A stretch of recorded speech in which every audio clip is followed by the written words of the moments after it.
Like, comment, and subscribe. Preseason item shop update. And at the top of the post, they actually have different items that have already been updated. We're going to get into this in a little bit. Let me just read the post for y'all verbatim. Plans for the shop interface and icon updates as of 14 minutes ago from Riot Scruffy. Hey everyone, we hope you enjoy the quick preview for some of the preseason's gameplay updates and the most recent Riot Please. As of our PvE date draws near, we want to take a look to share a moment of some of the information about the item shop changes that SafeLocked went over. So first and foremost, item shop update. Before everything comes to PvE, we wanted to give some more details on the shop interface. Thanks to Barack Probama, our UX designer on the project for the write-up. The recommended page has been completely remade to better support our new recommendation system. This system will take into account a full tree of what your champion could build based on high-level player data and serve up viable item choices. Here's how it works. The shop loads all the items your champion could build based on what you currently own. So for example, if you were a Caitlyn and you've purchased a Doran's Blade and health potions, Caitlyn most often will build a Gale Force, a Behemoth Slayer, or a Crimson Shield Bow next, or an Affinity Edge and an Essence Reaver. I don't know if that's really fallen off yet, but I'm not to detract from the post, let's just keep reading. The engine looks at the enemy team's stats during the game, like damage done, CC, healing, resistances, and many others. The shop then displays good against recommendations based on which items would be good choices against each enemy's output that game. Since you are against a Malphite building armor, Behemoth Slayer is essentially effective against him. Their Akali is a bursty threat, so Crimson Shield Bow is a strong pick against her. It displays this info to you, but you decide the best strategy in this particular game. Here's how this will look. So they have an image here. I don't know if I can blow it up and it'll look good. Maybe it won't be cut off. But basically they have, here's the shop, here's like the all items and stuff, what things build into over here. It looks pretty clean, actually, all things considered. Oh, wait, go back. There we go. But essentially what they're saying is, like, for example, if I recall off the top of my head, Behemoth Slayer has true damage, so against a Malphite building armor, that will still help you penetrate through that. But the Crimson Shield Bow might help you against Akali's burst. I talked about this on the subreddit, the Jinx subreddit, with a couple people. It doesn't have Lifeline as a unique passive in it either, Crimson Shield Bow, so you might be able to stack that, by the way, with things like Phantom Dancer and Hex Drinker and stuff like that as well. Will be interesting to experiment with. But anyways, initially, for PvE and the first preseason patch, we will be inputting builds into the system ourselves, but after we collect enough data from the preseason patch, we will begin using real player data for the recommendation engine. The All Items page is where you go to find all the items. If you're the type of player who wants to craft your own build in real time, this is where you will go. Okay, so off meta, gotcha. The page has a few features worth calling out. A series of tabs that let you filter items by the classes that typically build them. If you're a tank, everything you need is probably inside the tank tab. A popular filter that lets you use data from the recommendation systems to view only the items your character most commonly builds. When the filter is off, you can still see those items indicated by a star. The items are separated by their rarity. Instead of sorting by price, like today, you can actually see all your basic and starter items in one place, as well as all of your top tier mythics and legendaries in others. Initially, on PvE, we will not have stat filters, but they are coming soon in a later PvE update and will be ready for the preseason patch. A new item set page will be coming to the PvE at a later date.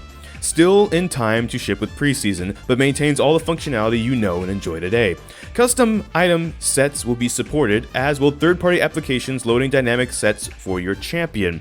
In addition to these pages, we're introducing quick buy sidebars. These sidebars appear in both the recommended and all items views, and offer you easy access to commonly purchased items like potions, elixirs, wards, boots. Now, you have no excuse to not buy Vision Wards because they are always available. I wonder if that means like literally all the versions, or just because the first ward you get for free, right? Or wait, they said, yeah, Vision Wards, you get that for free when you leave the fountain now, at least the yellow one. I don't know if they mean you'll actually get the other ones for free too and you don't have to wait for leveling up. I think that'd be an interesting change, right? But I don't think that's what they're saying. Item icon update. A key part of the revamped item experience is to fully update all of our icons to a modern style, where complete redos to 10-year-old OGs or slight touch-ups do more modern additions, or 2 more modern additions. Let's read.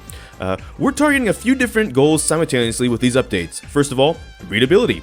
This is our most important goal. Every item icon needs to have a distinct silhouette and color palette so that it's instantly recognizable in the shop, inventory, scoreboard, and other places that it will appear. Don't expect to blow up these icons to a wallpaper size and find intricate details. We need them to have clear visual reads and small sizes for gameplay clarity. That's true. If anyone's ever made like emotes for Twitch and stuff, that's something you learn quite immediately, is that you want it to be very readable when it's small, so you don't necessarily have to pack a lot of detail into it when it's big. Sometimes that doesn't translate. Gameplay match. We want the icon and theme to convey the stats and gameplay of the item. Players should be able to get a thematic sense for the gameplay effect when looking at the item art. We try a variety of techniques to make this possible, like lining up the thematics for the intended class, bows for marksman items, heavy armor for tank items, BF sword, which used to cost 1,550 gold. That's definitely a long range weapon. You just throw swords as an AD carry. Jinx just lugs a giant sword at people. You just don't see it because it's really fast because it's a minigun. We also try to match the colors of the icon with the colors of the defining stats. This works well, but we can't apply to it too rigidly or end up with all 80 items at the same color. Art quality. Many of the existing item art is old and as old as League of Legends, dating back to 2009. Our art team has refined and developed our craft and art styles so much in that time. We want to bring each item to life in a more polished and beautiful render. Familiarity. Good change is good, but change for the sake of change is something we want to avoid. In most cases, we hope that each new icon is immediately recognizable for players that have gotten used to the old silhouette and colors. Theme and IP. We want you to use the opportunity to make these powerful items fit into, and even sometimes deepen, the lore and world of Runeterra. With these goals in mind, some of our existing items only need small changes to meet our goals, while other items needed large changes or, in a few rare cases, a complete re-theme. Here are some before and after examples showing a range of change. So this first one is Warmogs, which is kind of like that armor you put on that regenerates your health if you're above 3,000 HP total already. It gives you 800, and I think they did a change where it gives you slight armor too. This looks like spaghetti. Knees weak and arms are heavy. You probably put it on and there's just like, you just never move anywhere, or someone thinks you're just a tree. There really nothing is here. Nothing about this screams Warmog outside the fact that we all know that it's Warmogs, right? Over here, meanwhile, it looks kind of more like some sort of armor, like war, the war part of Warmogs, right? And Mog kind of sounds like bog, like bayou or something. So now you get the tree effect, and it kind of looks clear. No offense to back here, because we all started somewhere if we're artists, right? Okay, and now we're here though. This is good. This kind of looks like something you're putting on and wearing and doing stuff with. Or you're cosplaying Maokai. Obviously the human version of Maokai, because that's how thumbnails work with some League YouTubes, right? You take a champion, you find the human version of them, and you put them in the thumbnail, questionably. So, next one is Nashor's Tooth, I believe. Is it Nashor's Tooth? Yeah, Stinger is the blue one. Nashor's Tooth is a completed one. I don't play enough AP champions that build this, unfortunately, to know this. Sorry. But back here, it was kind of just a sword, somewhat of a yellowish golden sword with the black background, a little red on the sides for a little bit of pop against the contrast there, sure. But that was kind of it. Now it kind of looks like this dagger of Ooh, that's kind of spooky. Right in time for the spooky month, I guess. It almost looks like scales on the blade, too. Because when you think about it, it's a Nashor's Tooth. So it kind of needs to look more tooth-like, right? This doesn't really look like a tooth outside of maybe if you're just calling a sword a tooth for the sake of its shape. This looks like you actually took it out of something's mouth. Like, you know, the Baron. Baron Nashor, Nashor's Tooth. There you go, with the purple and stuff. The eyes even kind of reminding you of the eyes on the Baron. Not the same color, of course, but like, that's the idea I think they're going for when they're doing these changes. That they want the items to kind of feel like items that come from the world of Runeterra. Like you killed Baron, or probably not killed Baron. Baron apparently is so powerful, it could probably 1v150 the entire League of Legends roster at its actual power and win. You'd have to call in Valmaw, which I wouldn't because I have arachnophobia, so we're moving on. But apparently that's the idea. Like maybe this is someone that somehow stole a tooth from basically this godlike creature that exists in the League of Legends world. Meanwhile, remember the whole bow thing with 80 carries and stuff like that? Yes. Zeal item was 2 swords crossed over, a lot of golden stuff going on. Now it's obviously 2, these are gun blades. Not actually gun blades. I'm saying they're gun blades for the sake of what they just said in their own post, and I'm backing them up on this. These are gun blades. You think they're swords, but they can actually shoot out of the hilt. You ever see Crow and Ruby? How he can shoot out of like the handle and all that stuff with his sword slash scythe? It's that. It's 2 of that, but they're golden now. That's what I'm saying. I'm clarifying that for Riot right now. Also, at the same time, to be fair, they also mentioned they didn't necessarily want to be like new for the sake of new as well, and some of it they wanted it to be familiarity. So like you'll see this and you'll still think Zeal, because Zeal's been like this for so long. And that's something to conclude this post on. If everything goes well, we will reveal all and bring the full preseason content to the PvE in less than 2 weeks. So actually bring it in October, right when World starts on the 25th and everything. At that point, you will be able to see and play with all of the new items, shop, and other preseason changes. As always, the PvE is a place for unfinished work, so we're going to be listening to feedback and making any changes we need to before the preseason patch in November. Thanks again for playing. Stay safe out there, Scruffy. And so concluding on this point, what I was saying was eventually, right, like you also just get used to items. If someone is going to be like new, like for some of us, we started playing in season 1, season 4, season 6. Some people's honeymoon phase and their new introduction to League of Legends will be post after these items have been updated. So eventually they'll get used to this, the same way we've gotten used to this, and we'll have to learn this maybe after time. But eventually it'll become like we'll get it. It might be new at first, but eventually we'll get used to what these items now look like. The new looks, some of the same looks, some of the updated looks, and things like that. So it looks like off of these 3 examples down here, at least, outside of maybe Nashor's Tooth, that one's probably the biggest change. But if you play the game long enough and you know about Baron Nashor, maybe you might see some familiarity with like the actual Baron, like its mouth and stuff. But with Zeal and with Warmogs, I'd argue they're pretty much the same enough with color and like design and stuff that you'll pick that up pretty quick. One of the things I want to go towards was back up here, which I said we're going to talk about this up here.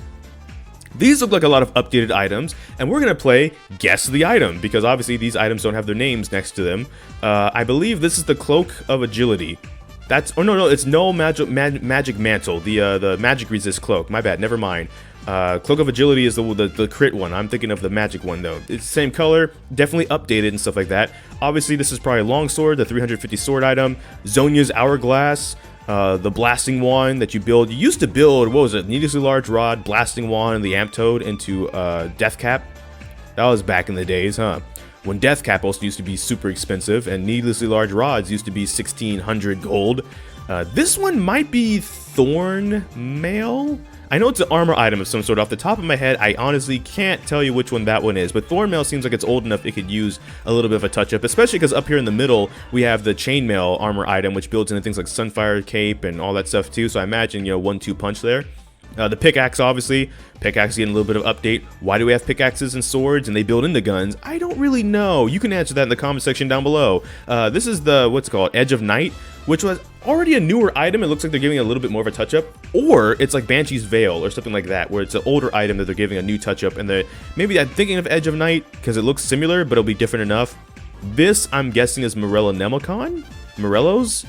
Maybe. I thought that item also got recently like an update, but maybe they're doing an update on it, right? Like some items are getting touched up. This one, I have no idea what this one is. I'm not gonna lie. I'm not even gonna pretend. I'm not gonna fake it. This is the Thundercat sword or something like that. This is when the Megazord and Lightspeed Rescue does the flaming circle before it executes somebody. I don't know what this is. Maybe it's Affinity Edge. Maybe it's Kale. It's another Kale thing. Oh, or could be Gonzu's Rage Blade. Isn't that a sword? Isn't that sword on fire? Isn't that sword on fire? Hang on. Yeah, isn't this a sword that's supposed to be on fire of some, maybe not? Yeah, we'll see. I don't know. Anyways, that's the video for today. Talking about the preseason updates, the items, the plans, the things, the stuff. What do you guys think of this? What do you guys think of this? Comment with that in the comment section down below. And let's have a continued conversation about the preseason. That's all from this video from me, though. So thank you so much for watching this video. Make sure to like, comment, subscribe. Hit that bell notification, the actual subscribe button. But I don't know which video will be next, because life can have a lot of kinks. So until next time, take care. ggGetJinxed. Thank you for watching, and enjoy pizza responsibly.